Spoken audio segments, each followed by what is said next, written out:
Au début régnaient les ténèbres. Et soudain, le Big Bang a donné naissance à des éléments dont l'expansion est infinie. Le temps, l'espace et la matière. Chaque jour, de nouvelles découvertes éclairent les mystères stupéfiants et mortifères de cet endroit que nous appelons l'univers. Ce monde cosmique ne ressemble en rien à ce que nous connaissons déjà. Notre environnement galactique abrite 7 des phénomènes les plus fascinants, les plus violents et les plus incroyables de l'univers. Une planète d'une beauté éblouissante, cerclée d'anneaux et où l'on trouve des montagnes aussi hautes que les Alpes. Une lune scintillante où de puissants geysers crachent de l'eau et de la glace. Un gigantesque volcan. Nous effectuerons aussi un slalom parmi une famille d'astéroïdes avant de plonger dans l'œil d'un énorme cyclone. Partons à la rencontre de ces découvertes récentes, de ces phénomènes stupéfiants en orbite autour du Soleil.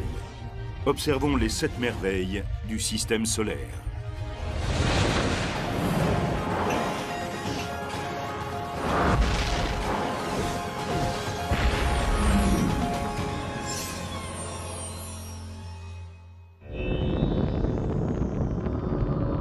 Il serait faux de penser que la science a déjà résolu tous les dangers et les secrets qui tournent autour du Soleil.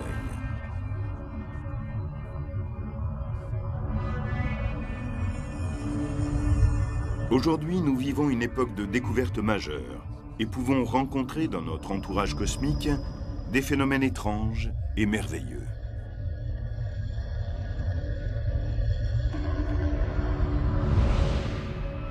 Le système solaire est un endroit fantastique. D'autres systèmes planétaires ont été découverts, mais aucun ne lui ressemble jusqu'à présent.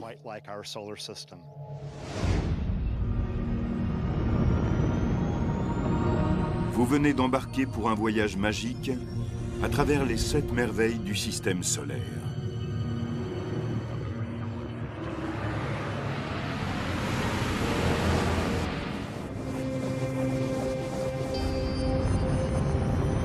Dirigeons-nous d'abord vers l'orbite de Saturne.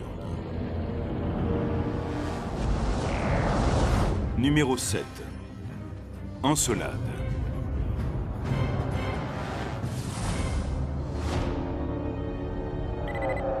Nous sommes le 2 novembre 2009, à minuit. Un vaisseau de la NASA, Cassini, est en orbite autour de Saturne. Les appareils enregistrent soudain un élément étrange sur Encelade, une de ses lunes extérieures.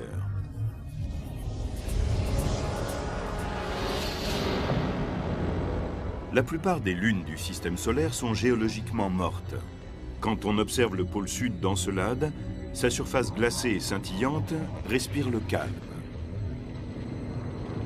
Et brusquement, de gigantesques geysers jaillissent des fissures du sol et éjectent de l'eau et de la glace.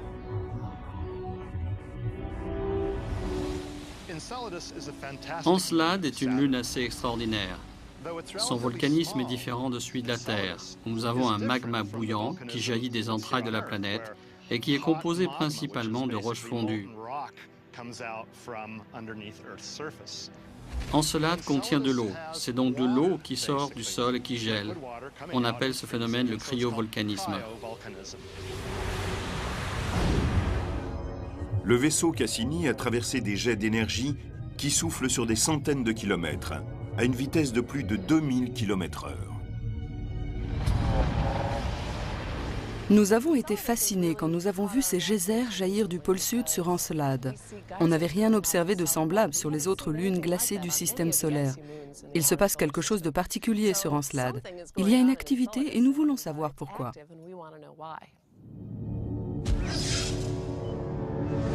Les spécialistes ont dénombré au moins 30 geysers s'élevant d'étroites failles géologiques, les rayures de Tigre, situées dans la zone polaire sud d'Encelade.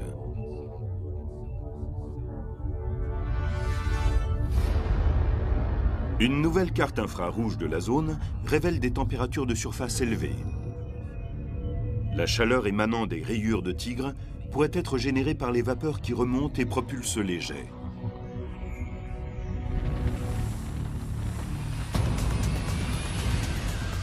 On trouve sur Terre des endroits qui peuvent nous permettre de comprendre ce phénomène fascinant.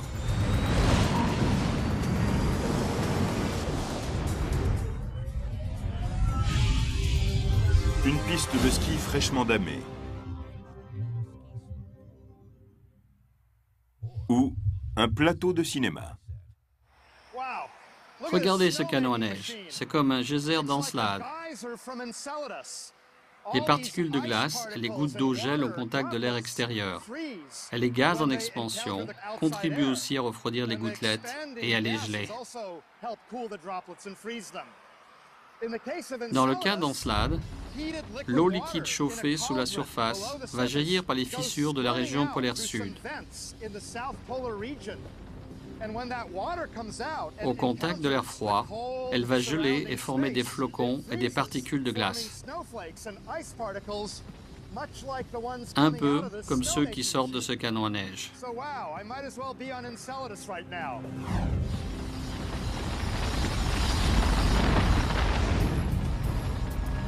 Les spécialistes pensent que ce cryovolcanisme est produit par deux sources de chaleur internes. L'une d'entre elles se composerait d'éléments radioactifs qui, en se désintégrant, produiraient de la chaleur et maintiendraient l'eau à l'état liquide.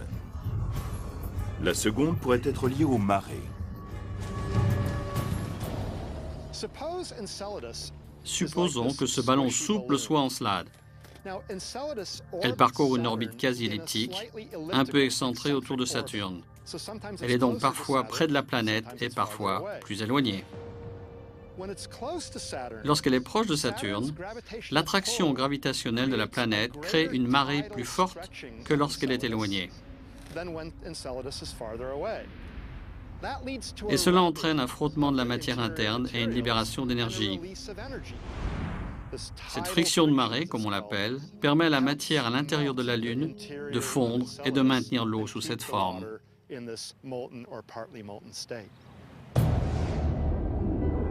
Il s'agit maintenant de savoir quelle quantité d'eau se trouve sous la surface de cette petite Lune. Pourrait-elle cacher un océan souterrain? On suppose qu'il existe un océan, car il faut une source pour alimenter les geysers. Mais il ne s'étend sans doute pas sur la totalité d'Encelade. Peut-être se trouve-t-il uniquement dans les zones d'où jaillissent les geysers. Mais il existe forcément un réservoir important d'eau liquide sous la surface de cette Lune. Et cette eau pourrait grouiller de molécules organiques qui, évoluant à des températures relativement chaudes, constitueraient les éléments nécessaires à la création de la vie.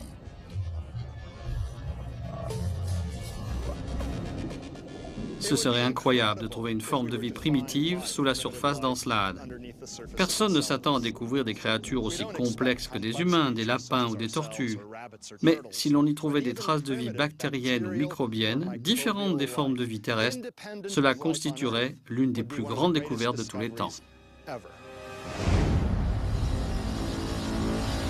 Encelade tourne autour d'une autre merveille du système solaire. Numéro 6, les anneaux de Saturne.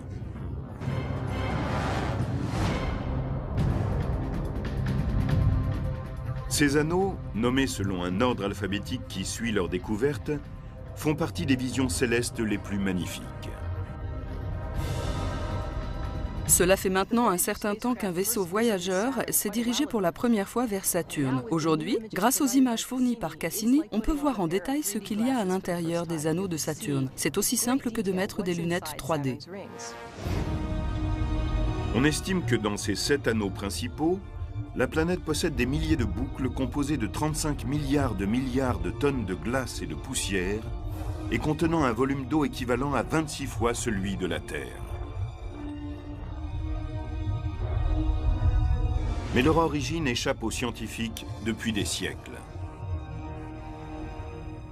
On ne connaît pas vraiment leur origine. Il pourrait s'agir de matériaux qui n'auraient jamais réussi à former une Lune en raison de l'influence gravitationnelle de Saturne. Ou peut-être s'agit-il d'une Lune qui s'est trop rapprochée de la planète et qui s'est brisée sous l'effet gravitationnel des marées de Saturne. Ou peut-être encore qu'une comète passée trop près de Saturne a été réduite en 1000 morceaux par le puissant champ gravitationnel. Le plus surprenant, c'est que les spécialistes ont dénombré 62 lunes dans les anneaux de Saturne. De nouvelles images indiquent que ces minuscules satellites ont emmené les anneaux vers de nouvelles hauteurs.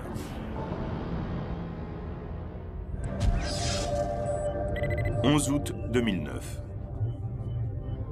La photo d'un équinoxe de Saturne montre ces anneaux éclairés par une lumière solaire rasante.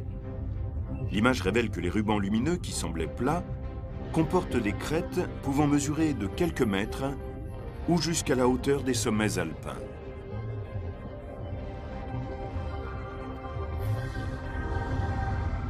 Lorsqu'on regarde les anneaux de Saturne au télescope depuis la Terre, ils paraissent tout à fait lisses, sans relief.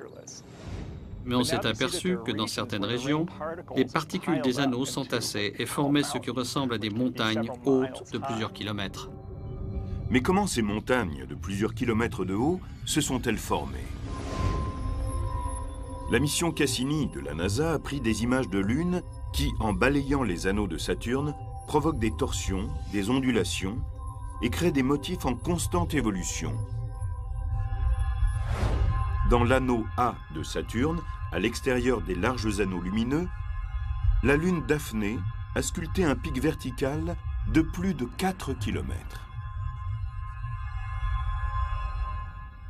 Les lunes entrent en interaction avec les anneaux de Saturne, soit pour attirer le matériau légèrement au-dessus de l'anneau, soit pour l'attirer en dessous, car l'orbite de la Lune ne correspond pas à celle de l'anneau lui-même. Le système d'anneaux qui entoure Saturne offre certes une vision spectaculaire, mais l'on trouve sur une planète voisine un phénomène très différent, presque trop monstrueux pour être crédible. Il s'agit du numéro 5 de nos 7 merveilles, un anticyclone dont la taille est 3 fois celle de la Terre.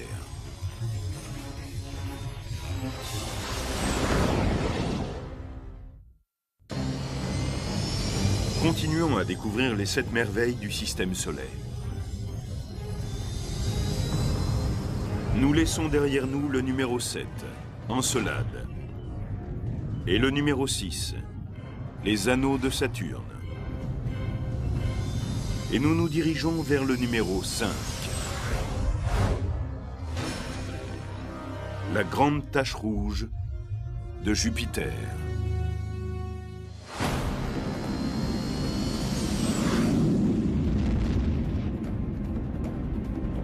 Cette mer de toutes les tempêtes mesure environ 3 fois la taille de la Terre. On ne sait pas exactement comment s'est formée la tache rouge. Elle semble exister depuis toujours, puisqu'on l'a observée pour la première fois en 1650. Elle était là bien avant que l'on commence à y faire attention. La grande tache rouge est un anticyclone dont les vents soufflent depuis plus de 3 siècles.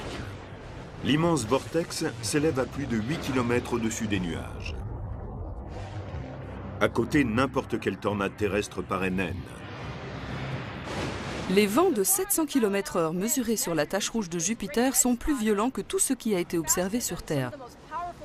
Sur notre planète, les tornades ne durent que quelques dizaines de minutes, ou au pire quelques heures, alors que dans la grande tache rouge, elle souffle sans discontinuer depuis au moins 4 siècles et fait 3 fois la taille de la Terre. C'est pour ça qu'il vaut mieux ne pas être pris dedans. La plupart des tempêtes tropicales de l'hémisphère sud tournent dans le sens des aiguilles d'une montre. Mais la grande tache rouge de Jupiter suit quant à elle une trajectoire inverse. Dans l'hémisphère sud de Jupiter, la grande tache rouge tourne dans le sens contraire des aiguilles d'une montre. C'est une tempête anticyclonique, car on a affaire à un système de haute pression, alors que sur Terre, les tempêtes sont liées à un système de basse pression. Il est naturel que le courant d'air d'un système de haute pression aille dans un sens opposé à celui d'un système de basse pression. L'origine de cette tempête permanente a longtemps déconcerté les astronomes. Mais aujourd'hui, les spécialistes sont peut-être sur le point de percer ce secret.